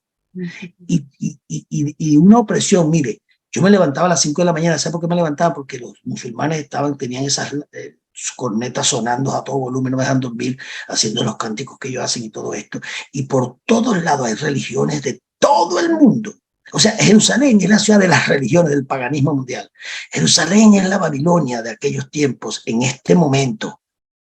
Porque Israel se desvió de la palabra, porque Israel no hizo caso a Dios y se está preparando Jerusalén para convertirse en la Babilonia mundial en los próximos años que vienen. El anticristo tomará Jerusalén totalmente, allí sacrificará en ese templo que van a edificar los judíos. Ellos no lo saben y yo se los estoy profetizando y se lo estoy diciendo a ustedes lo que Dios me reveló.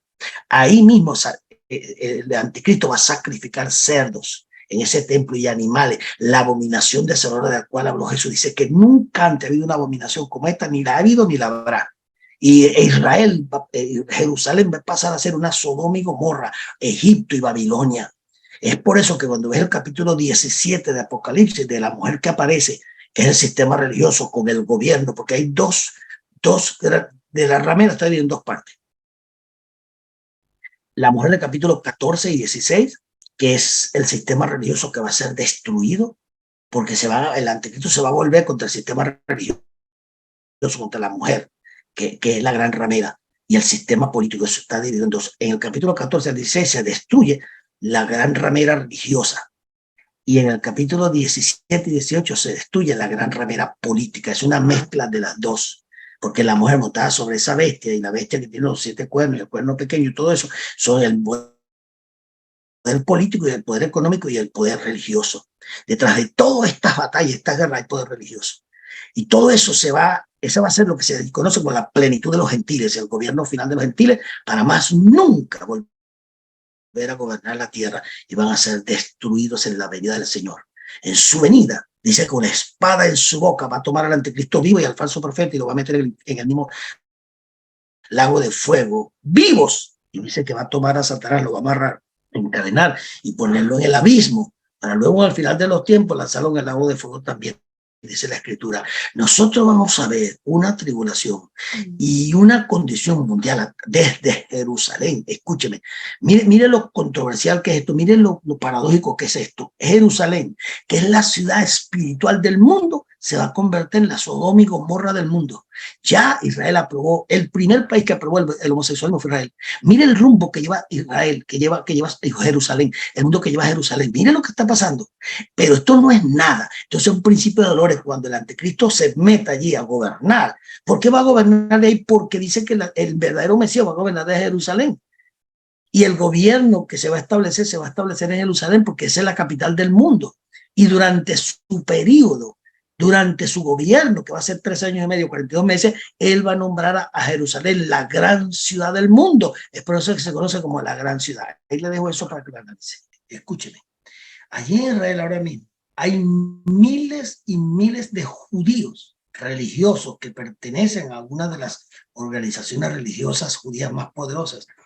Muchos de ellos, miles de ellos, ya han dicho que se han convertido a Yeshua, pero que no pueden hacerlo público, porque los matan, o los execran, o los expulsan de la familia.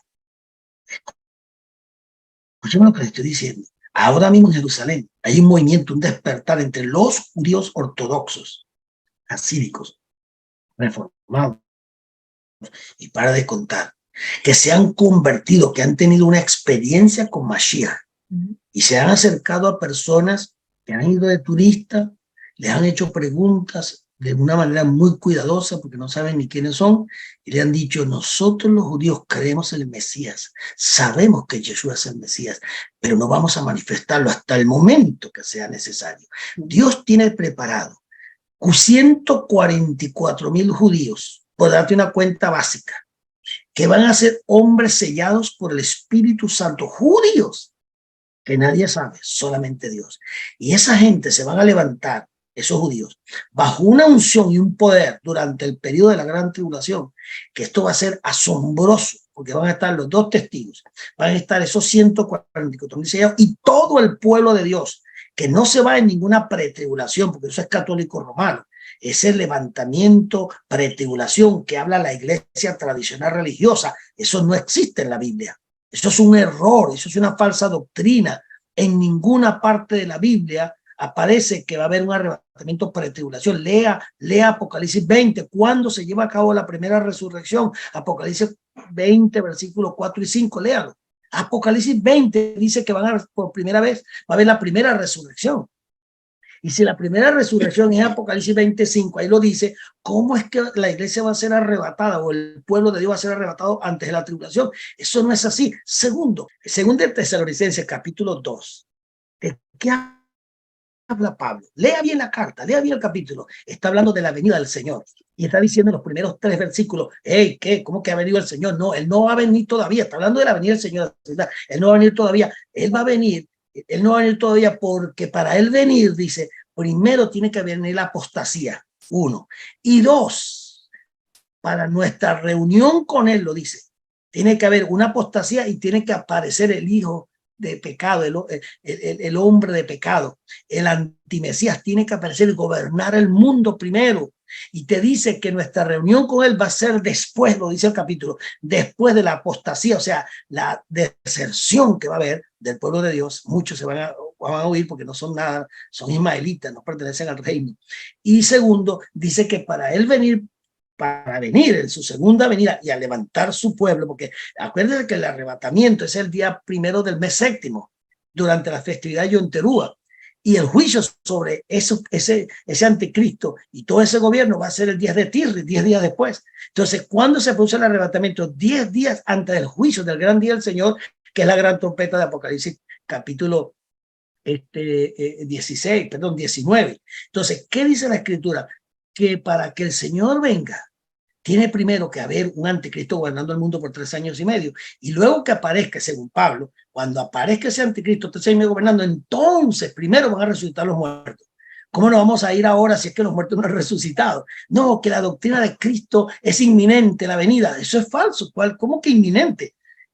Inminente significa en cualquier momento. Eso es falso. La Biblia dice exactamente el día que viene. Y él dice, nadie lo sabrá, ni los ángeles, ni yo, ni nadie, sino mi Padre que está en los cielos. Claro, ¿qué le dijo él a Noé? No se le apareció una semana antes y le dijo cuándo iba a venir el diluvio. ¿Le avisó? No le avisó. ¿Qué dice la Biblia? En Amós 3:7 dice que Dios el Padre no hace nada en esta tierra sin antes revelárselo a sus siervos los profetas. ¿Cómo que la venida es inminente? Eso no es así. La trompeta va a sonar, nosotros la vamos a escuchar. A Noé le sonó la trompeta 7 días antes y él ya sabía que venían 7 días. Hermanos, por favor, cuando vino el juicio sobre Egipto, no se lo dijo, no lo sabía todo el pueblo las plagas que venían. Les dijo que venía toda la plaga. ¿Murió alguien en Egipto? No. ¿Hubo algún enfermo en Egipto? No. ¿Murió alguno de los primogénitos? No. ¿Por qué? Porque así como hizo con Noé le avisó, así como hizo con Egipto le avisó, así también lo hizo Sodoma y Gomorra. El Señor, Abraham le pidió al Señor que si había un justo, que se había un día que se acuerda la escritura, y él le dijo, bueno, si consigues aunque sea un justo ahí, pues yo lo sabía exactamente, sacó a Lot. ¿No te das cuenta que el pueblo de Dios, en todos los juicios que han venido, siempre Dios dice y advierte? Y no es ahora diferente. No, no va a ser diferente. Va a ser exactamente igual. El Señor no va a venir hasta que llegue el tiempo exacto, después que el anticristo, que la apostasía se dé, después que el anticristo empieza a gobernar y establezca su gobierno en el mundo y empieza a reinar desde Jerusalén y cometa la abominación desoladora y crea que ya todo, digan, paz y seguridad, tiene el control del mundo entero. Ahí va a aparecer el Señor con nosotros, que nos arrebata el primero de tierra durante la fiesta de Yom Teruah, y vamos a venir después del gran juicio del tribunal de Cristo, de la boda del Cordero, porque vamos a tener una boda del Cordero y la celebración del reino.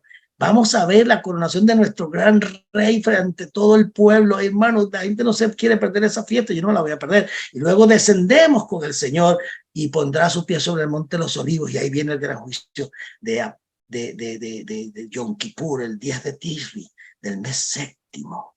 El 10 va a descender el Señor, se lo dice Zacarías, te lo dice la Biblia, y estaremos con él. Y viene el gran juicio. El Señor limpiará la tierra de todos esos criminales, de todos esos abominables. Van a morir millones de personas bajo el juicio de Dios. Muchas naciones van a quedar, pero 5 días después, el 15 del mes séptimo, se establece el reino de Dios milenial sobre la tierra, y nosotros vamos a gobernar con él por 1000 años, hasta el tiempo en que sea soltado Satanás por breve tiempo, la última gran batalla, y después habrá cielo nuevo y tierra nueva. Y el Señor nos devolverá la tierra transformada, el Edén inicial, y Él va a gobernar, va a bajar la nueva Jerusalén a la tierra. Y Él va a gobernar sobre la tierra con nosotros, un cielo nuevo, una tierra nueva. Nuestro destino final no es el cielo, es la tierra transformada, nuevo cielo, nueva tierra. Y Él, el Señor, va a descender y vamos a tener la nueva Jerusalén, nunca habrá noche, porque siempre estará encendida la nueva, y Él será nuestro rey y nos devolverá el reino y podemos gobernar con Él durante toda la eternidad. Amén, definitivamente. Para cerrar esta transmisión, debemos recordar que como mensajeros del Rey hay una agenda que el Espíritu está marcando. Hay un trabajo territorial importante. Hay un trabajo de evangelismo portentoso que necesitamos hacer en este tiempo como mensajeros. Así que oramos y damos gracias al Señor. Vamos a orar por Jerusalén, vamos a orar por el remanente, vamos a orar por el remanente que Dios está levantando para este tiempo final. Es doloroso ver esa guerra, ver los acontecimientos, los crímenes de lesa humanidad que se están cometiendo en Israel ahora mismo, en Palestina, los hogares que han quedado de luto con varios familiares muertos, hijos, padres, niños. Esto es un pesar terrible que está aconteciendo en el mundo ahora mismo. El mundo está estremecido porque los crímenes que se están viendo de niños, de gente seres tan inocentes que sean masacrados, decapitados, madres embarazadas, no escatiman nada, entran y saquean y rompen y matan. Esto no es fácil, hermano. Esto no es fácil. Yo no estoy a favor ni de uno ni del otro. Yo creo que toda guerra es diabólica, satánica, y lo lamentable es que hay seres en este mundo que propician esas guerras porque están usufructuando de las guerras, se benefician, se enriquecen con la muerte de los demás. Eso ha sido una historia ya largamente conocida a través de las décadas. Estas últimas décadas hemos visto tanta muerte inocente, pestes que no existen, que las crean, muertes que son propiciadas, son inducidas, pestes inducidas, maldad inducida, perversión, corrupción con los niños. Más de 10 millones de niños se pierden al año, 10 millones de niños que son vendidos, negociados a pervertidos pedófilos que hacen lo que les da la gana con esos niños. Mire, yo no sé qué me pasa a mí, pero yo me levanto a veces de noche orando por los niños, que no puedo dormir pensando en que hay niños cautivos, miles de niños están cautivos ahora mismo en bares, tomados, controlados como esclavos sexuales, miles de niños, millones. Y me cuesta dormir a veces. Cuando vi esa película The Sound of Freedom, el sonido de la libertad, me quedé muy, muy estremecido, porque yo solo sé ya hacía tiempo, pero esta gente lo corroboró tan claramente. Entonces hay una maldad que se ha desatado en el mundo que no tiene parangón en la historia. Una maldad, hermano. Mire lo que está pasando en esta guerra. Se violaron todos los acuerdos que han existido en la historia sobre las formas de hacer guerras y los controles que hay. Se han violado todos esos acuerdos. No hay paz en el mundo, no hay límites. Quienes gobiernan son los más pervertidos. Quienes se supone que nos den seguridad y paz y tranquilidad son los que manipulan todo este desastre. Matan, asesinan, exterminan. ¿Cómo podemos confiar en gente así?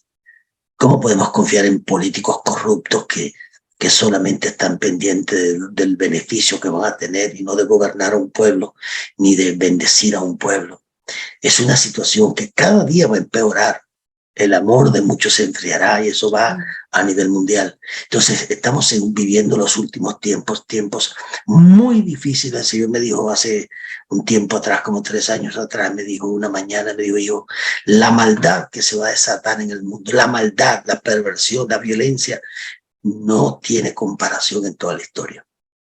Lo que vamos a ver de aquí en adelante, por eso es que tenemos que orar y tenemos que clamar por todo esto que está pasando, orar por Israel, orar por Palestina, por los palestinos, porque dentro de ellos hay muchas familias que están metidos en un lío donde sus maridos están metidos, donde los controlan muchas veces, donde ellos no quieren estar quizás muchas veces, pero son familias donde más van a ir y sufren la consecuencia de sus esposos o de su tierra o de su pueblo y mueren inocentemente, niños masacrados, bombas que caen, imagínense, ahí no hay límite de control de nada. Entonces estamos viendo una situación muy dura en el mundo y esto solamente es el principio de dolores. Este es el principio del fin. Estos son apenas presagios de lo que viene, antesalas. Estos son los trailers de lo que viene, son los trailers, llaman trailers. Estos son los trailers de lo que viene. La película completa se va a desarrollar dentro de 2 o 3 años. Ya a partir de este año 2024 vamos a ver cosas que nunca hemos visto. Yo tengo una cuestión en mi espíritu tan fuerte, hermano. Yo antes, yo no sé qué me pasó a mí desde que Dios se me reveló en el 2020, el 15 de junio del 2020, se me reveló una madrugada y me dijo, tuve un sueño, me dijo, el telón de la tiniebla ha bajado sobre la tierra. Ha comenzado el periodo de gran tiniebla. Yo desde ahí, mi vida cambió. Yo oro solo, me quejo.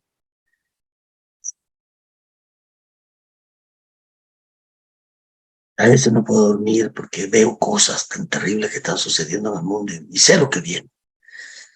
Y oro y ayuno y digo, Señor, lo que viene no es fácil.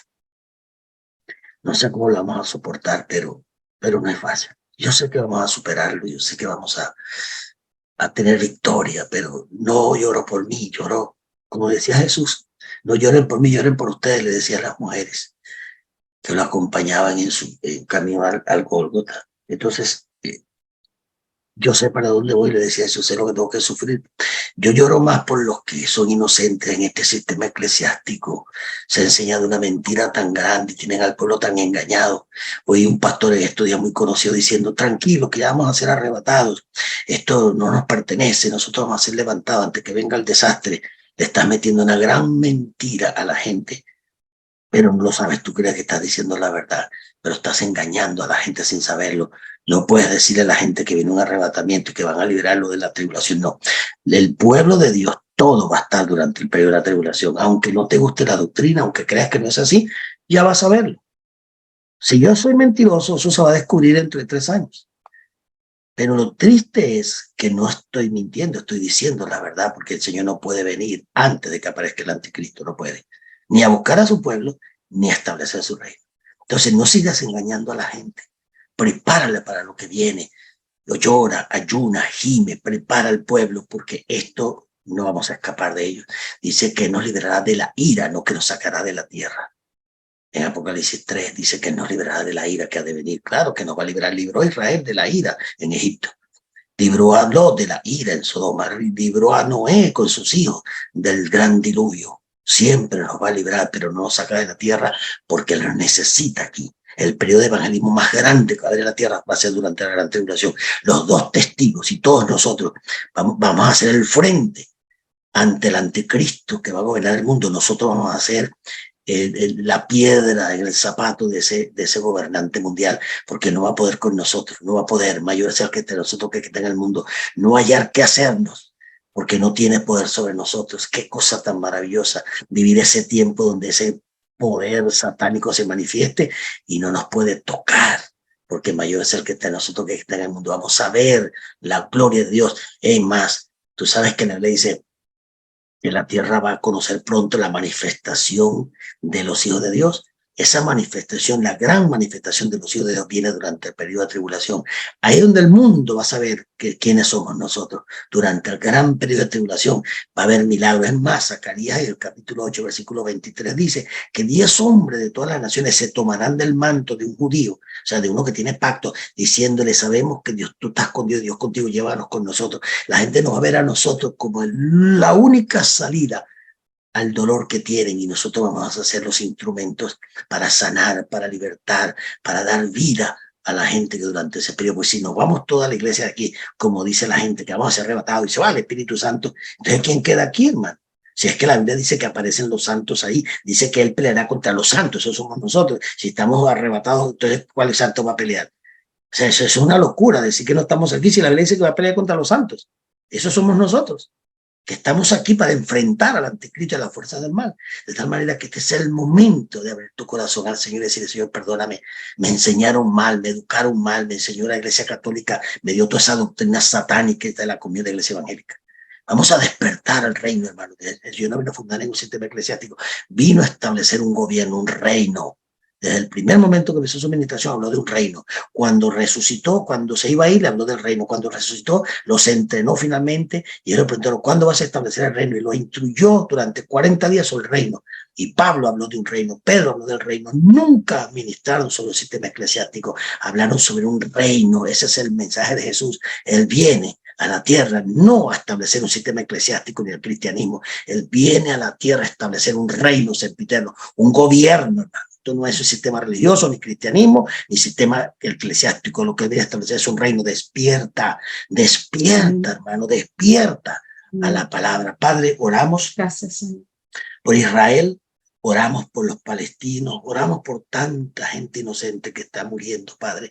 Detén esas bombas, haz algo, Señor, por esta gente que está sufriendo. Nosotros estamos aquí tan lejos, Señor, tranquilos, y dormimos tranquilos. ¿Cómo podrá dormir esa gente? Ahí estaba viendo videos donde no pueden ni dormir porque no saben en el momento que va a caer una bomba. O sea, lo que es dormir así, que en cualquier momento te explota una bomba arriba de la casa y te vuela todo. Yo no sé cómo esa gente puede dormir, Señor. Padre, extiende tu mano de misericordia, detén, Señor, si puedes, si es tu voluntad, como dijo Jesús en el huerto, Señor, si es posible aparte de Cali de mí, pero que se haga tu voluntad. Lo mismo digo yo, Señor. Si es posible que detengas esa guerra ahora mismo, deténla, Padre, para salvar a muchos y para despertar a muchos judíos en esa tierra. Despierta al pueblo judío, Padre, ábreles el entendimiento, aparéceteles, háblales, revélateles, porque ellos necesitan conocerte, Señor. Los palestinos necesitan conocerte. Esta gente de Hamás en hebreo significa violencia. Esa gente de Hamás, de ese movimiento violento, Padre, trata con esa gente, Señor. Trata con esa gente, haz algo. Por la violencia y el crimen que hay en la mente de esta gente, esos que dirigen a Hamás, Padre, son criminales, uno por uno. Hoy los conocí a todos, Señor. Hoy me los presentaron en un programa, vi a todos los dirigentes de Hamás, todos con caras de criminales. Gente que tiene la muerte y el diablo dentro de ellos, y me puse a orar y a proclamar y echarle esos demonios fuera, pidiéndole al Señor que haga juicio, Padre. Detén esa gente, Padre, para que miles de vidas sean salvas y haya paz en la tierra, haya bendición en tu tierra, Señor. Bendice a Jerusalén, intercedo por Jerusalén, intercedo por Israel y por el pueblo de donde tú naciste, Señor, el pueblo judío, porque la salvación viene de tu pueblo, del pueblo judío, que somos nosotros ahora en ti, Señor. Gracias por haberme alcanzado, por habernos alcanzado. Gracias por extenderme la vida para estar vivo hoy en día y poder ministrar la palabra, sea ahora, sea durante la gran tribulación, donde tú me necesites, Señor. Yo estoy dispuesto a dar mi vida por ti, Padre, y por el evangelio, y por tu causa, Señor, la causa de tu reino, la causa de tu verdad y de tu propósito. En el nombre de Jesús bendecimos a las personas. Ve a los hogares, satura los hogares que me están escuchando de tu presencia. Mira a los pastores que me están escuchando, a los ministros, apóstoles, profetas, evangelistas, pastores, maestros. Ábreles el entendimiento, Padre, de lo que hemos hablado hoy, que revisen las escrituras, que tengan amor por tu palabra, que la revisen. Que el Señor me den el beneficio de la duda en cuanto a lo que les he enseñado, para que revisen las escrituras y lo comprueben, que le hemos hablado la verdad que tú nos has revelado, Padre. En el nombre de Yeshua los bendigo cada hogar, cada familia, Señor, que nos escucha. Bendigo Israel, bendigo los hogares en Israel, los hogares en Palestina, en todos esos lugares. Tu bendición, tu poder caiga sobre ese lugar, tu paz llene ese territorio, Padre, en el nombre de Yeshua. Gracias, Señor. Señor, proclamamos, Señor, que los mensajeros de este tiempo sean levantados como nunca antes, mi Rey, y que nos movemos como el viento, como el agua, Señor, que nos movemos como antorchas encendidas en medio de los territorios. Abre las estrategias, Señor, da los parámetros para el movimiento territorial de este 2024 y 2025, y que el evangelio del reino corra como nunca antes, como fue profetizado antes de tu venida. En el nombre de Yeshua, amén y amén. Gracias por acompañarnos en esta transmisión. Bendecimos su casa, su familia, su ministerio. Sigan adelante en la encomienda que el Señor les ha dado. Seamos voces proféticas. Manténgase conectado a este canal. Por favor, comparte esta transmisión. Gracias por escuchar este mensaje. Confiamos que ha sido de gran bendición para tu vida. Esperamos que lo puedas compartir con tus familiares y amigos. Nuestra meta es enseñarte nuevas ideas, principios y oportunidades para que descubras tu propósito de vida y ministerio. Agradecemos que con tu amor y apoyo te hayas unido como patrocinante o inversionista de este ministerio, y eso ha hecho posible que CLEN y Enfoque Ministerial estén alcanzando las naciones. Por favor, visítanos y únete a www.clenstudios.com para productos, patrocinios o para más eventos online alrededor del mundo.